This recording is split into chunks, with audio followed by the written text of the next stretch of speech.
Otro capítulo de Mega Noticias Mundo en este día miércoles lleno de información, pero como ha sido la tónica durante toda esta semana, enfocado en lo que está haciendo el velorio y el funeral del Papa Francisco. De eso y más les vamos a contar durante la jornada de hoy.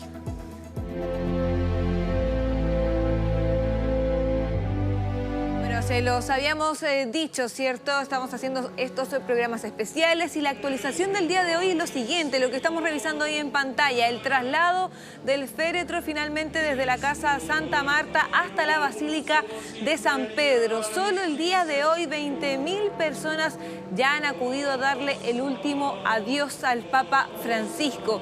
Fue después de un momento de oración en latín presidido por el cardenal Carlemengo, el estadounidense Kevin Farrell, entre coros de la Capilla Sixtina. Entonces fue que Francisco termina siendo trasladado este miércoles por la mañana en el féretro desde su hogar en Santa Marta hasta la Basílica de San Pedro. Fue a las 9 en punto cuando comienza esta procesión de 80 cardenales vestidos con sus hábitos y birretes color rojo. Muchos recién llegados a Roma desde diversas partes del mundo para participar de este cónclave que va a elegir al sucesor de Francisco. Se habla de más de 100, son 133 los habilitados para votar. Quedan poquitos entonces para completar este número y que se pueda comenzar a hablar de alguna fecha oficial para comenzar el cónclave. Se decía que podía ser el próximo 5 de mayo, esa fecha todavía podría estar en pie, luego de que nos enteráramos que el duelo recién comienza este día sábado, son 9 días, esto termina el domingo 4 de mayo, por lo tanto el 5, si ya están todos los cardenales que tienen entre 15 y 20 días para llegar, si es que están en el Vaticano en esa fecha, se podría comenzar entonces ese día lunes. Bueno, fue una jornada soleada y estuvo acompañado, ¿cierto?, también por los campanazos, donde detrás de ellos iba el féretro de Francisco. De simple madera y revestido de un paño rojo, fue llevado sobre los hombros por 14 sediarios con moño y guantes blancos, escoltados por 8 alabarderos de la Guardia Suiza Papal con sus trajes a rayas y 14 penitenciarios con unas estolas rojas y antorchas. Detrás avanzaban los miembros de la familia pontificia y quienes cuidaron al Papa hasta el final, sus secretarios personales, sus enfermeros y su asistente de cámara. La denominada traslación, como llaman a este traslado, acompañada por salmos y antifonas después de pasar por la plaza de los protomártires desde el Arco de las Campanas, que está adyacente a la basílica, llegó entonces a la plaza de San Pedro, donde miles de personas seguían la ceremonia a través de pantallas gigantes. Cuando el féretro entra a la Basílica Vaticana, justamente estamos revisando esas imágenes, entra a través de la puerta central y se escucha un aplauso espontáneo que estalla en la plaza de San Pedro. Su ataúd no fue colocado en un catafalco elevado como fue el caso con los papas anteriores, sino que simplemente se colocó una rampa inclinada ante el altar con 4 guardias suizos de pie a su lado. La disposición respondía a los propios deseos de Francisco de que todos los rituales que rodean un funeral papal fueran simplificados y reflejaran el papel como un simple pastor y no la de un líder mundial. Miren, estas son imágenes a esta hora ya en Roma. Ellos tienen 6 horas más, pero como podemos ver, está lleno todavía de gente cuando ya va a ser la madrugada, ¿cierto?, en Italia, y podemos ver que está repleto justamente la Basílica de San Pedro de fieles que van a darle el último adiós al Papa Francisco. Se habla de que la espera en esa fila es de cerca de 4 horas. Y así todo, personas de todo el mundo han llegado a hacer la fila, la respetan, ¿cierto?, para poder llegar hasta el principio y poder despedirse. Claro, en un inicio solamente podían ser unas filas de 2 compuestas por cardenales, obispos, sacerdotes, diáconos y eclesiásticos sendiarios que se iban inclinando y persinándose ante este féretro del Papa, pero solo una persona no avanzó. De hecho, dirección les voy a invitar a mostrar ese apoyo de una monja, que se trata de una de las mejores amigas que tenía el Papa Francisco. Ella se llamaba Sor Genevieve Yaningros y era una monja de la Congregación de las Hermanitas de Jesús, que era muy cercana a Francisco y por lo mismo es capaz de llegar hasta este lugar cuando todavía el lugar no estaba abierto. Ahí la podemos identificar enseguida porque está vestida de azul, ¿cierto? Todo el resto está de rojo.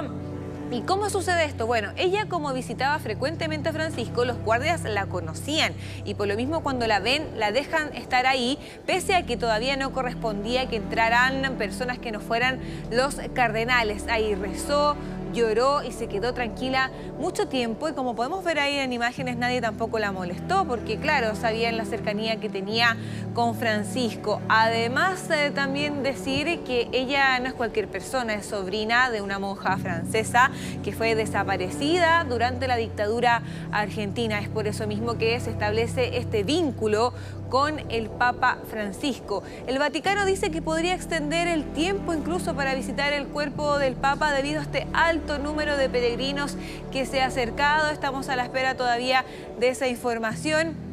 Y este funeral, el de Francisco, tendrá más de 4.000 policías, una zona de exclusión aérea y de drones.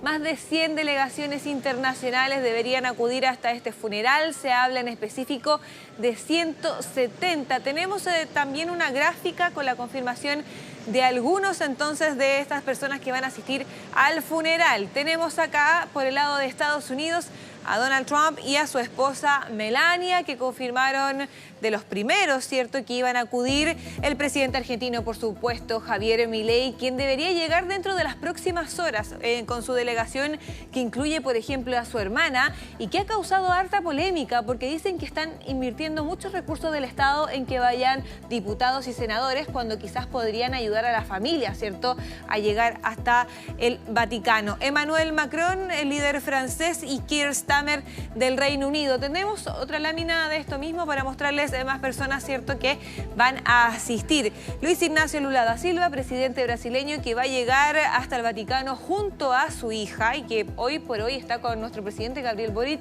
en un encuentro bilateral, ¿cierto? Pero él se va a dirigir hasta el Vaticano. El príncipe William en representación de su padre, el rey Carlos III, en algo simbólico también, porque fue incluso el rey Carlos III, cuando era príncipe, quien acude al funeral de Juan Pablo II en vez de la reina. Así que parece que el príncipe de Gales es quien se hace cargo de esta visita. Por otra parte, Volodymyr Zelensky, el presidente ucraniano, ojo con esto, porque va a ser la primera vez que él con Donald Trump se reencuentren después de esa tensa reunión que tuvieron en la Casa Blanca, y se dice que Zelensky ya ha hablado de la posibilidad de tener otro encuentro con Donald Trump. Seguimos con los reyes de España, Leticia y Felipe VI, que ya confirmaron que van a llegar hasta ese lugar. ¿Quiénes no van a ir? Bueno, hasta ahora solamente se ha hablado de 2 personas de manera oficial, ¿cierto? Porque, por ejemplo, en el caso peruano, el Congreso va a votar si es que Dina Boluarte podrá ir o no hasta el Vaticano, porque sabemos que ella tiene una figura diferente, ¿no?, dentro de Perú. Además, otros países van a mandar delegaciones, como por ejemplo el nuestro, ¿cierto? Una delegación que va a ser encabezada por el canciller Alberto Van Klaveren. ¿Quiénes no van a ir? La presidenta de México, Claudia Sheinbaum, y su homólogo ruso, Vladimir Putin, quien tiene una orden de detención internacional y por lo mismo no va a poder acudir hasta ese lugar porque podría ser detenido. Bueno, les contaba yo acerca de los detalles de la seguridad que va a tener este funeral, que considera francotiradores, unidades caninas y de detección de explosivos a pie de calle y subterráneas. Los cazas militares también están listos en caso de emergencia y se activarán dispositivos para detectar drones hostiles. También se amplió la presencia de unidades de policía fluvial para patrullar el río Tíber y sus orillas, así como de bomberos. También se activaron mecanismos de nueva generación desplegados por la policía, que incluye un sistema 3D para garantizar una visión de 360 grados de las áreas que rodean la Plaza de San Pedro del Vaticano. Este es un tipo de vigilancia que realiza el Centro de Gestión de Seguridad de Eventos. Los cardenales se van a reunir durante la próxima semana antes de entrar en este cónclave. Recordemos que La palabra cónclave en sí significa cerrado, ¿cierto? Porque ellos van a estar totalmente aislados del mundo exterior hasta que consigan ese esperado nombre, de quién va a ser el sucesor del Papa Francisco. Tienen votaciones 4 veces en el día, 2 en la mañana, 2 en la tarde y de manera infinita, digámoslo así, hasta que se encuentre finalmente el nombre del próximo Papa. No se espera que comience antes del 5 de mayo, lo decíamos anteriormente, producto de este luto que va a durar hasta el día domingo 4 y va a ser un cónclave marcado a fuego, dicen algunos expertos, por la polarización de la Iglesia, aunque el 90% de los cardenales electores que se van a encerrar en la Capilla Sixtina fueron designados por el Papa Francisco. Se considera que eso no significa que su sucesor va a ser bergogliano, como le llaman los expertos, ¿cierto?, a los seguidores del Papa Francisco. Se cree, por ejemplo, que el próximo Papa no se va a llamar tampoco Francisco II, por lo demás era un nombre que él había escogido a propósito del santo Francisco de Asís, que se caracterizaba por su humildad, su sencillez, y era lo que Francisco quería recalcar. Además, se cree que el papado podría volver a Europa. Ya decíamos que llegaron entonces gran parte de estos cardenales y que de ellos al menos 17 son de Italia. Es el país que más representación tiene en cuanto a cardenales. Bueno, estamos ya con José Pedro Hernández, historiador y académico de la Universidad de las Américas, para hablar acerca de todo esto que le estábamos comentando, del cónclave, el tan esperado cónclave. Primero que nada, ¿cómo estás? Muchas gracias por estar con nosotros en Mega Noticia Mundo. Muchas gracias por la invitación, Paloma, aquí estamos, para contestar ahí todas las dudas que puedan surgir. Sí, primero que nada, este último anuncio a mí me sugiere la duda cuando habla de que el luto recién va a comenzar el día sábado. Son 9 días, ¿cierto? O sea, va a terminar el domingo 4. ¿Podría inmediatamente comenzar el cónclave el día 5, por ejemplo? El cónclave, si bien te dice de 15 a 20 días para que lleguen los cardenales, es importante decir que esto se modificó justamente con Benedicto XVI, que si los cardenales llegan 13 días antes, llegan 2 días antes, se puede comenzar antes. Lo importante es que lleguen. Hay que entender que antiguamente los medios de comunicación, los medios de movilización no era lo mismo que ahora. Entonces, ahora con la tecnología, ¿cierto?, con los aviones, mucho más rápido que lleguen los cardenales a la fecha indicada. Entonces, lo más probable es que comience antes. José Pedro, no sé si escuchaste la parte de la que yo mencionaba que algunos expertos decían que podía ser un cónclave especialmente difícil porque había una iglesia sumamente dividida. ¿Estás tú de acuerdo con eso? No tan así, porque, a ver, la mayoría de los cardenales que pueden votar principalmente van a ser escogidos por el Papa Francisco. Sí. Es muy raro que sean traicioneros en el fondo, que cambien tanto. Ahora, son humanos los que van a votar, por lo cual pueden haber cambios. También es importante decir, si bien siempre se está hablando del Papa Francisco como progresista, no es un progresismo que haya hecho un cambio radical a lo que estaba establecido en la Iglesia Católica, sino que más bien propuso nuevas ideas o habló de temáticas que no se hablaban anteriormente. Es por eso que no se espera que a quien se escoja sea alguien del ala conservadora, sino que más bien se espera que sea de consenso. Y este consenso se plantea principalmente porque tampoco puede ser alguien tan progresista y lo más probable es que sea alguien muy similar a como era el Papa Francisco. Pero también está la mirada que tenga la Iglesia Católica, qué es lo que busca la Iglesia Católica de ahora en adelante. De ahí es que puede variar a quién vayan a escoger.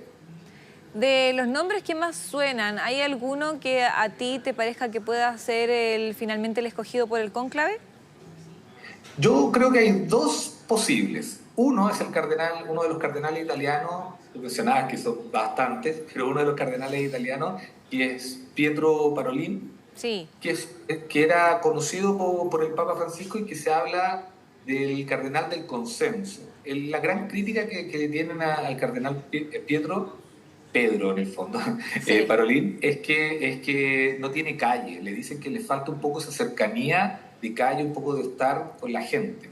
Ha tenido cargos muy administrativos y no tanto de compartir con la gente. Y por otro lado, tenemos el cardenal filipino, ¿ya? El Luis Antonio Joaquín, que ¿por qué es importante? Él también, ojo, no es progresista, pero la importancia de él es que tiene muchos feligreses. Una de las misas que tuvo más feligreses, hechas por el Papa Francisco, fue justamente cuando visita Filipinas. Y el mundo asiático es muy importante para la Iglesia Católica. Hay que entender también de la pérdida de feligreses, por ejemplo, en Latinoamérica. Eso hace que uno dice no va a salir ningún cardenal latinoamericano. Siempre puede haber sorpresas. ¿Ya? Pero, ¿y por qué no cardenal de otros países de Europa? Debido a que son más bien conservadores. Los que pueden haber algunos cardenales que han sonado, cardenales ya sea suecos, otros hablan de cardenal húngaro. ¿Qué pasa con ellos? Que son muy conservadores. De ahí que por ahí no debería ir esta elección. Y el cardenal filipino, efectivamente, por carisma, también debería ser uno de los que puede estar ahí dentro de la palestra de que van en la pole position, se podría decir, de quienes pueden ser escogidos. Yo me la jugaría por él, más que el cardenal Pietro Parolin.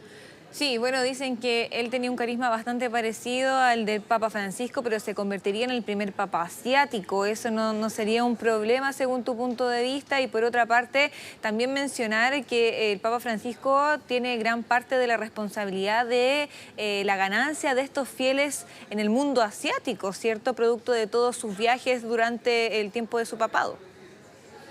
Así es, el Papa Francisco realizó muchos viajes y justamente el mundo asiático lo fue conquistando. Cuando hablamos del mundo asiático, cierto sector del mundo asiático, evidentemente, y fue generando más cercanía con estos feligreses. Efectivamente, no hay tanto problema para la Iglesia Católica que fuera asiático. Hay que entender que, por ejemplo, el Papa Francisco fue el primer Papa latinoamericano. Entonces, en ese sentido, no habría mayor problema. El problema acá va a ser la mirada que tenga la Iglesia, en este caso los cardenales, y qué es lo que estén buscando a futuro. Por eso lo decía, si es que quieren buscar posicionar y captar mayor feligreses, seguir como un legado, sería el cardenal filipino. Si quieren un cardenal de consenso, sería el cardenal Pietro Parolin. Por eso es que hay algunos cardenales como el de Robert Farah, que ha sonado, que es un cardenal africano. Es muy raro que salga, producto de, no tanto porque fuese africano, y no tanto tampoco por las profecías que han sonado por ahí, sino que tiene que ver que es el ala contraria a lo que llevaba a cabo el Papa Francisco. Entonces es muy conservador, es muy crítico también de muchas de las acciones del Papa Francisco, por lo cual uno dice es difícil que pueda salir. Ahora, insisto, todo puede ocurrir. ¿Ya? El otro papa, que es Tarson, que también es de Ghana, él es un papa que puede salir, pero tampoco, no tiene mucho arrastre, y por eso yo me la juego por estos dos, y me la juego principalmente por el cardenal filipino. Sí, bueno, de todas maneras sería extraño que el nuevo Papa fuera del ala más conservadora, por lo que tú mencionabas. De hecho, 108 de los 133 papas que van a votar fueron electos por el Papa Francisco, por lo tanto sería lo más obvio. Pero también es cierto que la figura de Francisco generó harta división en la Iglesia y que varios conservadores estaban muy enojados con esta situación y quizás tampoco se muestren muy cercanos a ceder en esta ocasión. Sí, principalmente en ciertas temáticas donde generó mucho ruido, mucho escozor, por ejemplo, con las diversidades sexuales, cuando el Papa se refirió a que bienvenido sea, él no se puede meter en la vida de nadie y que bienvenido sea que se acerquen a la Iglesia, pero por ejemplo, el Papa no aceptaba el aborto. Eso es importante. También la cercanía que tuvo el Papa, en este caso, con volver a comulgar, ¿cierto?, a quienes son divorciados, y la crítica interna y el cambio de las leyes canónicas con respecto a los abusos sexuales que ocurrían. Entonces, esas transformaciones, pequeñas opciones o opiniones, efectivamente generaron mucho ruido a una Iglesia Católica que en sí es conservadora. Y eso no ha cambiado, solo que hay algunos aspectos que ha ido manifestándose y que el Papa lo hizo, que es la principal autoridad, y el Papa Francisco en este sentido constaba que generó ruido y que hay que ver si es que esta idea del Papa Francisco va a continuar. Insisto, esto progresista que se habla no es que sea tan progresista, sino que son pequeños atisbos más bien progresistas o más cercanos a la actualidad que a lo que se estaba viviendo en la Iglesia Católica. Se habla incluso de uno de los papas más reformistas del último tiempo. ¿Estás tú de acuerdo con eso, considerando, claro, tu experiencia como historiador, ¿no? Y el resto de los papas que han estado en la historia? ¿Está dentro de la lista de los más reformistas? No tanto de la lista de los más reformistas, porque si bien fueron opiniones, fueron ciertas acciones, sí incluyó a la mujer dentro de cumplir ciertos roles administrativos. Él planteó, por ejemplo, la creación de diáconas para ver si los podía llegar a que, por ejemplo, que una mujer pudiese consagrar la misa. Pero quedó ahí, él no avanzó más allá. Entonces, no diría que fue de los más reformistas porque las grandes reformas no se han llevado a cabo. Sí puede ser el que da el puntapié inicial o los inicios, los cimientos de las reformas que se van a instaurar. Las grandes reformas han sido, por ejemplo, del Concilio Vaticano II a mitad del siglo XX, que ahí generaron cambios radicales en la Iglesia Católica. Por ejemplo, nosotros vemos algo que estamos acostumbrados, de que el sacerdote vea a los feligreses, que se hable en el idioma del lugar, y así otras acciones. Insisto, yo creo que más bien colocó los cimientos para nuevos cambios, y sí algo que hizo es volver a que la Iglesia fuese cercana a la gente. Eso sí marcó gran parte del legado del Papa Francisco, y asumir también las responsabilidades de las situaciones que había cometido y de los distintos actos que había realizado la Iglesia. Y con respecto a los ritos, tanto el funeral como el cónclave mismo, él también hizo pequeños cambios, hacia atrás. ¿Había otro papa que había hecho cambios considerables en esto? ¿Y qué significa lo simbólico? ¿Es importante realmente los pequeños cambios que hizo Francisco? Bueno, efectivamente hace un cambio el ataúd. Tú mencionabas cómo no va a utilizar este ataúd más pomposo, se puede decir, con estos distintos tipos de madera, sino que un ataúd más simple de madera. También no va a estar alzado como los papas. Hay que entender que la Iglesia Católica, y en este caso el Papa, es un reinado, ¿ya? Si lo llevamos a lo terrenal.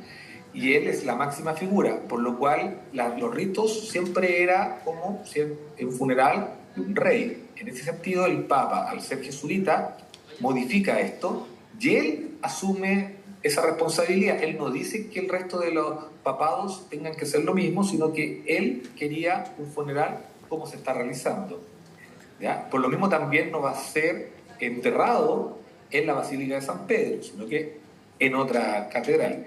Y eso hace pequeñas diferencias, pero es parte de lo que quiso él, no de un cambio para todos los papados que vengan en el futuro. Ahí cada papa tiene su voluntad y se está cumpliendo. Claro, eso hay que ver, si es que sigue o no esta ideología que tenía el Papa Francisco. Muchísimas gracias por estar con nosotros hoy día. Seguramente vamos a volver a conectar porque este tema da para largo, ¿no? Queda harto todavía, incluso para el cónclave. Que te vaya bien. Sí. Chao, chao. Chao, chao.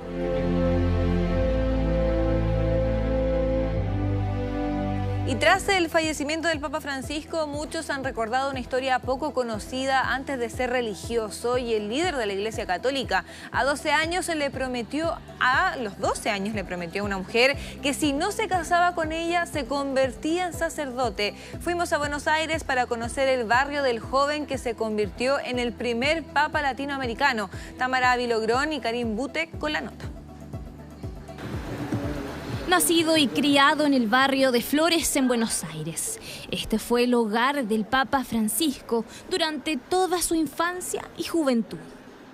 Otro de los lugares hasta donde la gente ha traído muestras de cariño, homenaje para despedir al Papa Francisco es esta casa que está ubicada en calle Membrillar 531 y donde se encuentra esta placa que recuerda también que en esta casa vivió el Papa Francisco desde los 5 años en adelante. Acá entendió la vida sencilla, la calle, el barrio, las amistades y las experiencias que marcaron su camino para llegar a ser el líder de la Iglesia Católica. Sí, era un hombre chico, jugaba a la pelota, andaba en bicicleta, caminaba, andaba descalzo, vivía 2 metros por 2. Yo lo recuerdo siendo él arzobispo, por ejemplo, caminando a un par de cuadras de la catedral, es decir, a un par de cuadras de la Plaza de Mayo, como un hombre común y corriente. Algunos metros más adelante nos encontramos con esta plazoleta Herminia Brumania, que es una pequeña plaza de juegos infantiles que tiene esta placa en el centro, que recuerda que en este lugar los niños del barrio jugaban. Y aquí Jorge Mario Bergoglio corría tras la pelota con sus amigos. Eran tardes de juegos, encuentros y amistad.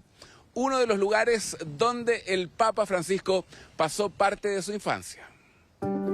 En ese tranquilo barrio también se guarda una historia poco conocida del Papa cuando era Jorge Bergoglio. Dicen que a los 12 años no planeaba ser sacerdote porque tuvo un amor. Era un hombre común, todas estaban enamoradas porque era un facho terrible. Era hermoso, buena facha. Pero lógico. Que... Amalia Damonte, quien fuera su amor de infancia, recordó el romance cuando el Papa Francisco asumió en 2013. A través de una carta, expresó su deseo de casarse con ella, pero su familia se opuso a ese romance. No le dije nada, le dije, mira, por favor, que Jorge no te acerques más, anda lo más posible, porque si aparece mi papá, te mato. Un vínculo tan fuerte que hizo prometerle que si no se casaba con ella, se hacía sacerdote, y cumplió. Yo lo que quería era que se desapareciera del mapa. No. Y claro, a mí me dio una paliza mi papá. ¿Cómo yo me atreví a recibir la cartita de un muchacho? Cuando ella después rompe con él, entonces si no tengo tu amor, encontré el amor de Dios. Sí. Y ahí descubrió su vocación sacerdotal. Y, y algo más importante, él se dio cuenta que el perdón, el fracaso, cuando hay humildad al recibirlo, se transforma posteriormente en triunfo y de cosas buenas. Un hombre que en estas calles conoció las cosas simples y cotidianas de una persona sencilla y que marcaron su camino. Décadas después, fueron esas vivencias las que lo inspiraron para transformar el futuro de la Iglesia Católica.